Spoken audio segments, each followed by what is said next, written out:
जय हिंद मित्रों, आज हम आपको बताने वाले हैं कि इनकम टैक्स में छूट लेने के लिए, इनकम टैक्स का एग्जम्पशन लेने के लिए हम कौन कौन से इन्वेस्टमेंट कर सकते हैं, कौन कौन सा इन्वेस्टमेंट दिखा सकते हैं।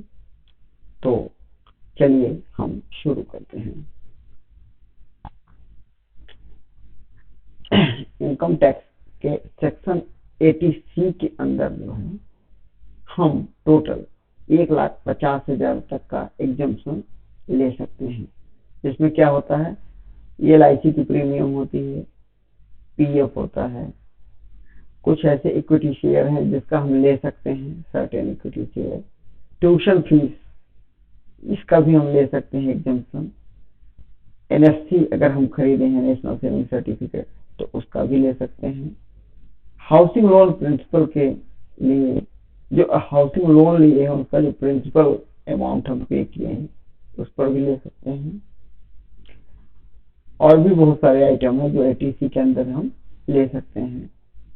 तो इस तरह का पेंशन स्कीम जो सेंट्रल गवर्नमेंट का पेंशन स्कीम होता है, सेक्शन 80C(1) इसके अंदर ले सकते हैं।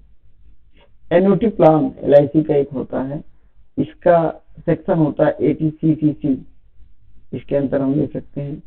ये 80C और 80CCC और 80CCD(1) ये सभी मिला के हम 1,50,000 तक का लिमिट है जिसका हम एग्जम्पशन ले सकते हैं इनकम टैक्स में।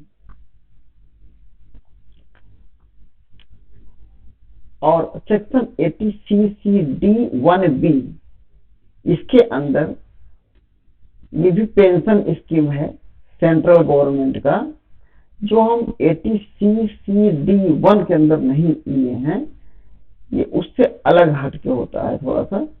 और इसका टोटल लिमिट 50,000 है। चाहे कितने का भी हम स्कीम खरीदें, लेकिन हमको जो एग्जम्पशन मिलता है इनकम टैक्स में वो 50,000 रुपए तक का ही मिलता है। और एक होता है सेक्शन 80CCD(2), ये जो है कोई एम्प्लॉयर जब किसी एम्प्लॉय के लिए पेंशन स्कीम में, सेंट्रल गवर्नमेंट के पेंशन स्कीम में पैसा डालता है, कोई एम्प्लॉयर अपने एम्प्लॉय के लिए सेंट्रल गवर्नमेंट के पेंशन स्कीम में अगर पैसा डालता है अपनी तरफ से, तो ये उसका मैक्सिमम लिमिट इस तरह से होता है। अगर सेंट्रल गवर्नमेंट का एम्प्लॉय है तो जो सैलरी उसको मिलती है उसका सिर्फ 14% ही एग्जम्प्ट होता है, और जो other than central government employ है उसको 10%, जो सैलरी का 10% ही एग्जम्प्ट हम कर सकते हैं। इस तरह से अब हेल्थ इंश्योरेंस का होता है। हेल्थ इंश्योरेंस खुद का, पत्नी या पति का या बच्चे का, जो डिपेंडेंट बच्चे हैं, या नॉन सीनियर पेरेंट्स जो हैं, सीनियर सिटीजन नहीं, पेरेंट्स हो लेकिन सीनियर सिटीजन ना हो, ये 80D 80D और इसके अंदर जो है ये 25,000 तक का ले सकते हैं। और जो प्रिवेंटिव हेल्थ चेकअप है, खुद का, पति या पत्नी का, बच्चे का या नॉन सीनियर पेरेंट्स का, इसका हम एग्जम्पशन इसका भी ले सकते हैं। ये इसका लिमिट है 5,000 रुपए। और हेल्थ इंश्योरेंस प्रीमियम जो सीनियर सिटीजन पेरेंट्स के लिए होता है, उनका लिमिट जो है उनका भी लिमिट 50,000 होता है, और 5,000 रुपए सीनियर सिटीजन का ये प्रिवेंटिव हेल्थ चेकअप का एग्जम्पशन हम ले सकते हैं। और अगर कोई मेडिकल का खर्चा हुआ है, कोई मेडिसिन दवाएं खरीदी गई हैं सीनियर सिटीजन के लिए अगर उनका कोई इंश्योरेंस नहीं हुआ, हेल्थ इंश्योरेंस में कवर नहीं होता है, तो उसका भी हम ले सकते हैं। तो इस तरह से मिला कि ये सेक्शन 80D के जितने भी ऑप्शन हैं उसमें टोटल लिमिट 50,000 रुपए है। 50,000 से ज्यादा का हम एग्जम्पशन नहीं ले सकते हैं। और मेडिकल ट्रीटमेंट जो डिसेबल्ड पर्सन, जो डिपेंडेंट डिसेबल्ड है,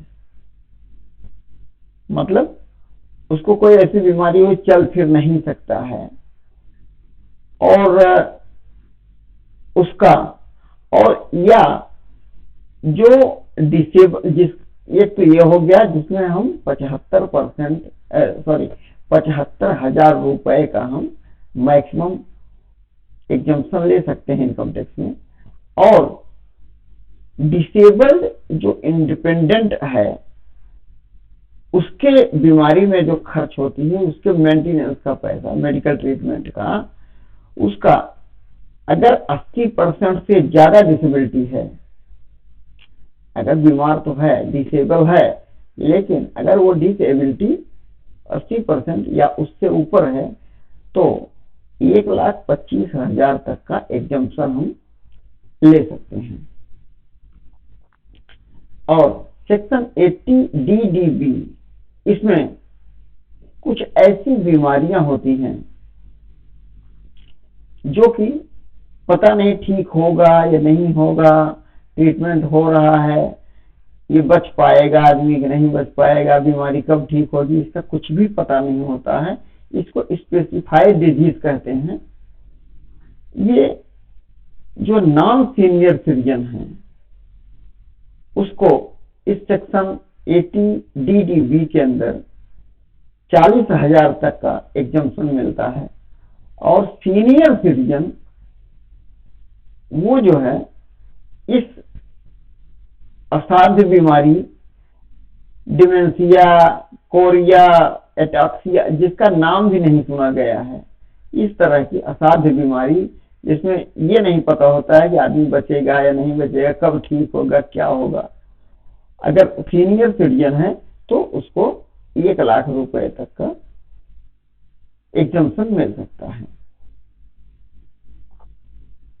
अगर कोई डिपेंडेंट है, उसकी बीमारी में भी जो खर्च होता है उस पर भी ये एग्जम्पशन मिल सकता है। सेक्शन 80E के अंदर जो इंटरेस्ट पेमेंट किया गया है, हायर एजुकेशन के लिए लोन लिया गया है, या अपने लिए या अपने किसी रिश्तेदार के लिए, अगर हायर एजुकेशन पर लोन लिया गया है तो उसका भी एग्जम्पशन मिलता है। क्या कितना मिलता है? जितना इंटरेस्ट अमाउंट होता है लोन पर एक साल में दिया गया होता है फाइनेंशियल ईयर में, वो पूरा का पूरा एग्जम्प्ट हो जाता है, पूरा इंटरेस्ट अमाउंट एग्जम्प्ट होता है। और कोई हाउस प्रॉपर्टी जिसके लिए लोन 1 अप्रैल 2016 और 31 मार्च 2017 के बीच में अगर लोन सैंक्शन हुआ है तो उस पर जितना भी इंटरेस्ट पेमेंट किया गया है वो सेक्शन 80EE के अंदर 50,000 तक एग्जम्प्ट कर सकता है। 50,000 तक उसको इनकम टैक्स में छूट मिलती है। और जब किसी प्रॉपर्टी के लिए, हाउस के लिए, रेजिडेंशियल हाउस प्रॉपर्टी के लिए अगर लोन 1 अप्रैल 2019 और 31 मार्च 2022 के बीच में अगर ये लोन लिया गया है तो सेक्शन 80EEA के अंदर उसको 1,50,000 तक का एग्जम्पशन मिलता है। और अगर कोई इलेक्ट्रिक व्हीकल खरीदा गया है, बैटरी से चलने वाला जो भी इलेक्ट्रिक व्हीकल खरीदा गया है लोन लेके, जो 1 अप्रैल 2019 और 31 मार्च 2023 के बीच में खरीदा गया है, ये उस पर भी एग्जम्पशन मिलता है। उसका लिमिट है 1,50,000। इनकम टैक्स का सेक्शन है 80EEB। और डोनेशन के लिए भी एग्जम्पशन मिलता है। अगर हम डोनेट किए हैं तो इनकम टैक्स में उसकी भी छूट मिलती है। जैसे किसी रक्षा फंड में आप जमा किए हैं, देश की सुरक्षा के लिए, जो नेशनल डिफेंस फंड है, और प्रधानमंत्री राहत कोष, या जो भी ट्रस्ट वगैरह में हम डोनेट करते हैं, दान देते हैं, इन सभी चीजों का हमको एग्जम्पशन मिलता है। इसमें लिमिट क्या है? अगर गवर्नमेंट ऑर्गेनाइजेशन को, गवर्नमेंट संस्था को हम पेमेंट किए हैं, डोनेट किए हैं, तो सेक्शन 80G के अंदर टोटल 100%, 100% या 100% जितना भी हम डोनेट किए हैं सभी अमाउंट एग्जम्प्ट हो जाता है। और अदर देन गवर्नमेंट, जो गवर्नमेंट के अलावा किसी और को दिए हैं, चैरिटी में, ट्रस्ट में, उसको जितना हम दिए हैं उसका 50%, 50% उसका हम एग्जम्प्ट कर सकते हैं। अगर किसी भी ऑर्गेनाइजेशन को हम कैश में डोनेट किए हैं, कैश में डोनेशन दिए हैं, तो ज्यादा से ज्यादा 2,000 तक का ही हम एग्जम्प्ट कर सकते हैं। मतलब सिर्फ 2,000, हम कितना भी पेमेंट किए हो, कैश में डोनेट किए हो, लेकिन हमको एग्जम्पशन सिर्फ 2,000 रुपए तक का ही मिलता है। तो इसके बाद सेक्शन 80G है। इसमें कोई भी जो सेल्फ एम्प्लॉयड है, अपना खुद का बिजनेस किया है, जिसको सैलरी नहीं मिलती, या मतलब उसको HRA नहीं मिलता, वो जो है सेक्शन 80G के अंदर जो हाउस रेंट का, जो HRA का, ये तो हाउस रेंट, उसका भी एग्जम्पशन मिलता है उसको। और वो अमाउंट है जितना टोटल इनकम होता है उसका 10%, या 5,000 रुपए पर मंथ। हर महीने 5,000 रुपए से ज्यादा का एग्जम्पशन नहीं मिलता। इस तरह से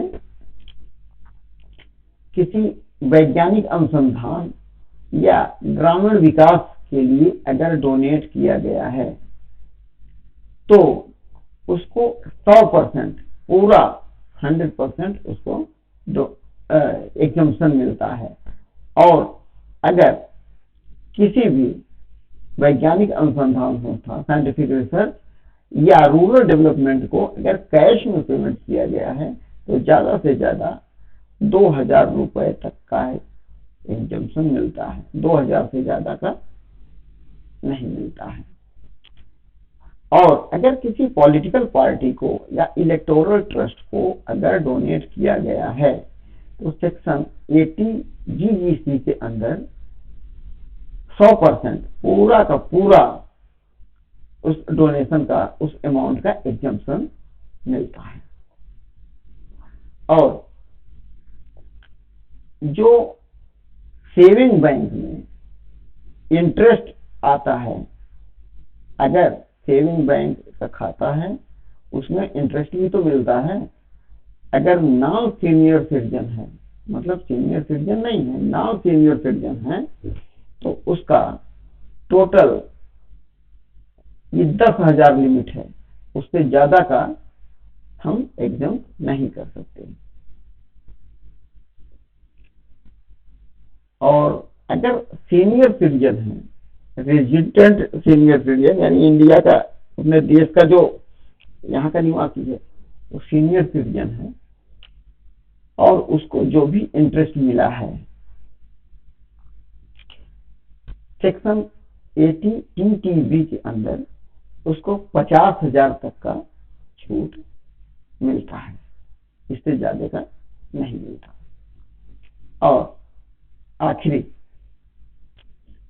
इनकम टैक्स का सेक्शन 80U, इसके अंतर्गत अगर कोई भी व्यक्ति जो डिसेबल है उसको 75,000 रुपए, 25,000 रुपीज इसका एग्जम्पशन मिलता है, और वो रेजिडेंट, इंडियन रेजिडेंट होना चाहिए, NRI नहीं होना चाहिए। और अगर कोई भी, अगर पहले मैंने क्या बताया कि जो डिसेबल पर्सन जो रेजिडेंट इंडियन हो, ये टैक्स पेयर अगर है तो उसको सेक्शन 80U के अंदर उसको 75,000 तक का एग्जम्पशन मिलता है। और अगर उसकी डिसेबिलिटी 80% या उससे ज्यादा है तो 1,25,000 तक का उसको एग्जम्पशन मिल सकता है। तो ये आपको कैसा लगा कमेंट करके बताइएगा। मिलते हैं किसी अगले वीडियो में, तब तक के लिए जय हिंद, जय भारत।